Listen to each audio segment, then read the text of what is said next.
तो हेलो दोस्तों, इस मूवी में देखेंगे कि कॉन्वेंट में रहने वाली महिलाएं अपने अकेलेपन को दूर करने के लिए वही काम करने वाला एक आदमी से शारीरिक संबंध बनाते हैं। जब भी उस व्यक्ति को अकेले पाते उसे पिलाई करने के लिए कहते। लड़का भी खूब इंजॉय करता। आगे उनके साथ क्या होता है यह जानने के लिए वीडियो में लास्ट तक बने रहिए। मूवी की शुरुआत में देखते हैं फादर टोमासो सभी को ईश्वर की पाठ पढ़ा रहे थे। पाठ के खत्म होने के बाद देखते हैं सिस्टर एलिसेंड्रा को, जो अपने आप में खोई खोई सी रहती है, जिसे देख सिस्टर बार्ता और सिस्टर फेर्नांडा उसके बारे में बातें कर हंसने लगते हैं। कॉन्वेंट में एलिसेंड्रा का डैड बहुत मोटी रकम देता था। वहीं कॉन्वेंट में काम करने वाला एक बूढ़ा व्यक्ति सिस्टरों को अक्सर बुरा करता था, जिसे देख दोनों को गुस्सा आ जाती है और उसे भला बुरा बोलकर भगा देते हैं। इधर गेट में अपने पापा को देख एलिसेंड्रा उससे मिलने जाती है। अपने पापा से मिलकर वह बहुत खुश हो जाती है। वे एक दूसरे का हालचाल पूछते हैं। उसका डैड बताता है कि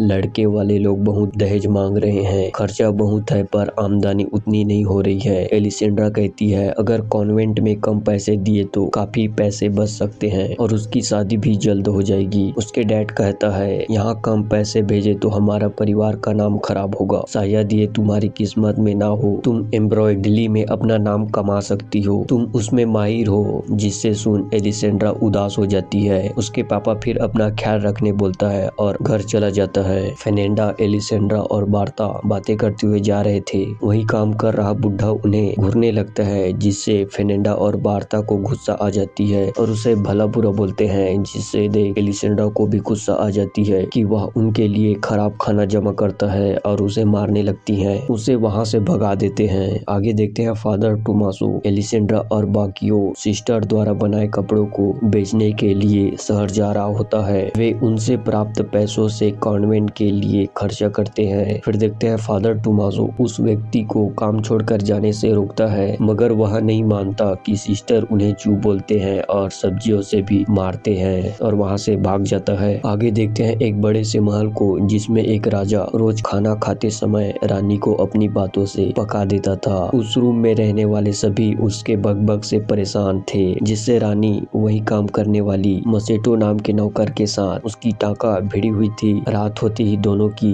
रासलीला चालू हो जाती, परंतु एक रात राजा दोनों को रंगे हाथ पकड़ लेता है। लेकिन राजा जब तक उसे पकड़ता मसेटो खिड़की से भाग जाता है। अंधेरे में राजा उसका चेहरा भी नहीं देख पाया। अगले दिन फिर राजा सभी से पूछताछ करता है, मगर उस आदमी का पता नहीं चलता। फिर रोज की तरह अपनी बातों से पकाता, जिस पर रानी कहती है अपनी बकवास बातें बंद करो।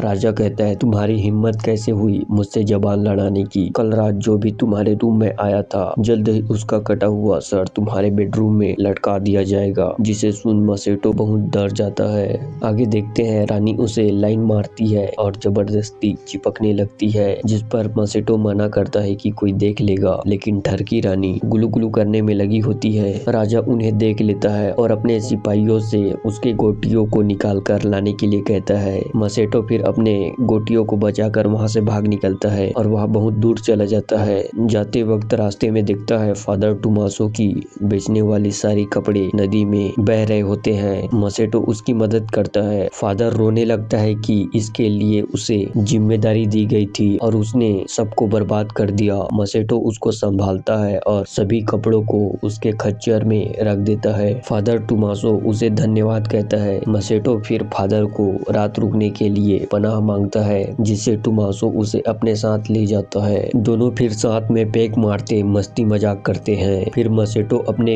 किए हुए पाप को फादर के सामने कन्फेस करता है कि उसने लाइफ में दूसरे के बीवी के साथ गुलू गुलू किया। अगर मैं उन्हें वापस दिख गया तो मुझे जिंदा नहीं छोड़ेंगे। फादर इन पापों का प्रायश्चित करने व उनसे बचने के लिए अपने कॉन्वेंट में काम पर रख लेता है और अगले दिन मदर मारिया को बताता है कि इसका नाम मसेटो है, जो गूंगा बहरा है, कॉन्वेंट का सारा काम कर सकता है और गूंगा बहरा होने से सिस्टरों से झगड़े भी नहीं होंगे। उसी दिन से मसेटो काम पर लग जाता है। वहीं एलिसेंड्रा और फेर्नांडा बात कर रही होती है, जिन्हें देखकर मसेटो मुस्कुरा देता है, जिससे फेर्नांडा गुस्सा हो जाती है और दौड़ते हुए उसके पास जाती है। पूछती है ये घुसपैठिया कौन है? उसके गर्दन में कुल्हाड़ी रख देती है। एलिसेंड्रा मदर मारिया को बुलाने जाती है। मदर मारिया आकर समझाती है ये मसेटो है, एक गूंगा बहरा, ये हमारे हमारे कॉन्वेंट में काम करता है। आगे देखते हैं एलिसेंड्रा कपड़े बुन रही थी, तभी लकड़ी का खांचा टूट जाता है और उसे बनाने के लिए मसेटो के पास जाती है, जहाँ देखते हैं बार्ता उस पर नजर रख रही होती है। एलिसेंड्रा फिर एम्ब्रॉयडरी को जोड़ने के लिए कहती है, क्योंकि उस एम्ब्रॉयडरी का प्रोडक्शन को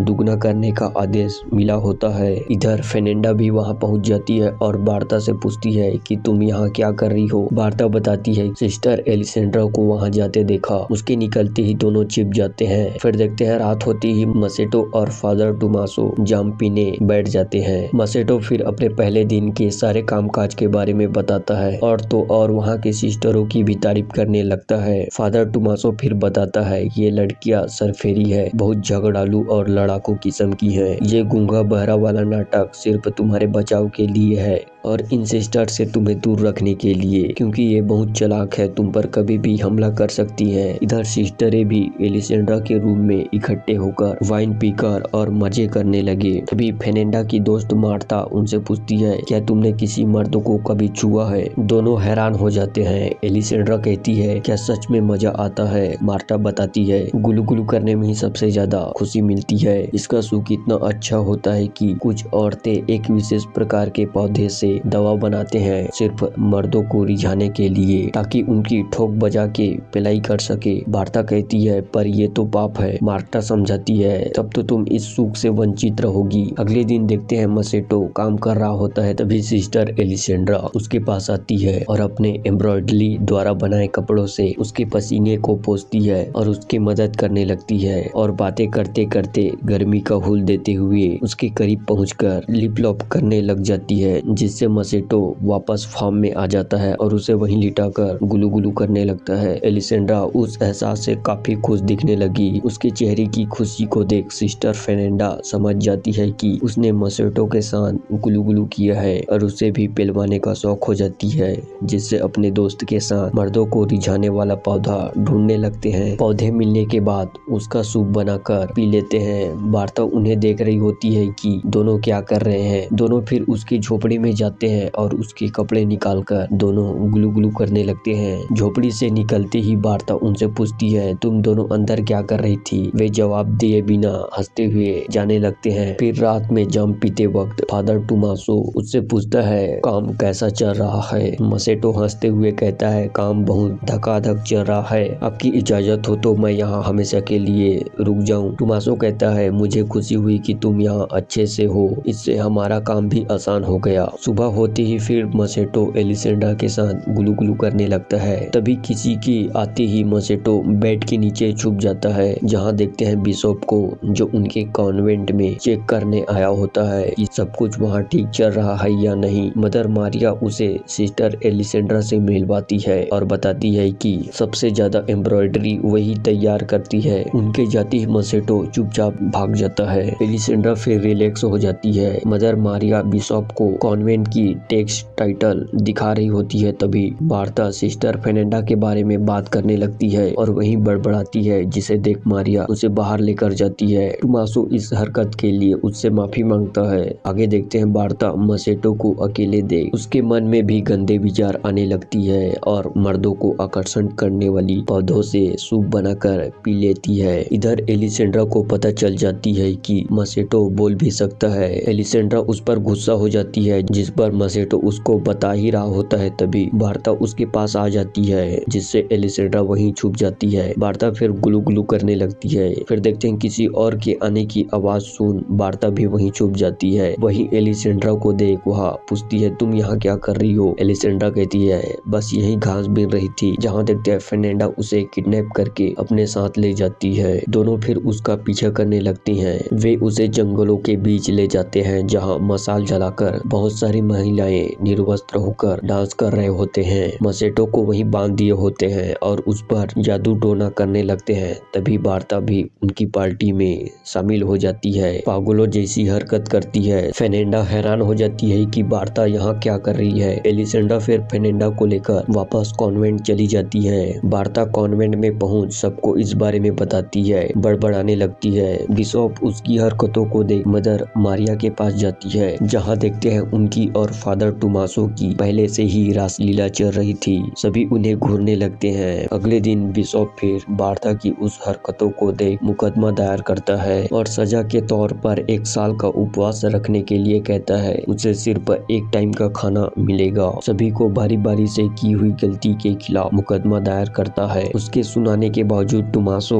वहीं खड़े होकर मदर मारिया को लाइन मार रहा होता है, जिसे देख बिशप को और गुस्सा आ जाता है और फादर टोमासो को चर्च से बेदखल कर देता है। आगे देखते हैं सैनिक मसेटो को कॉन्वेंट से पकड़ लेते हैं और कारावास में बंद कर देते हैं। पकड़े जाने के बाद राजा अगले दिन मौत का ऐलान कर देता है, जिसे सुन मसेटो बहुत ज्यादा डर जाता है। उसने अपनी पत्नी को भी जानवरों के साथ बंद कर दिया होता है। इधर तीनों बातें कर रहे होते हैं। बार्था उनसे माफी मांगती है। फेर्नांडा भी माफी मांगती है कि उसने जादू टोना वाली बात छुपाई, लेकिन एलिसेंड्रा मसेटो के बारे में ही सोच रही होती है, जिसे मारने वाले हैं और फिर उसे बचाने जाते हैं। तीनों पहरेदार का ध्यान भटकाकर मसेटो को छुड़ाकर उसके पुतले को वहीं रखकर निकल जाते हैं। पहरेदार वापस आकर देखते हैं वह पुतला होता है, लेकिन उसे पहचान नहीं पाते और उसके साथ बतियाने लगते हैं। इधर फादर टोमासो और मदर मारिया चोरी छिपे एक दूसरे से मिलकर बातें करते हैं और इधर तीनों लड़कियां मसेटो को अपने साथ जंगल ले जाते हैं और कहानी यहीं पर समाप्त हो जाती है।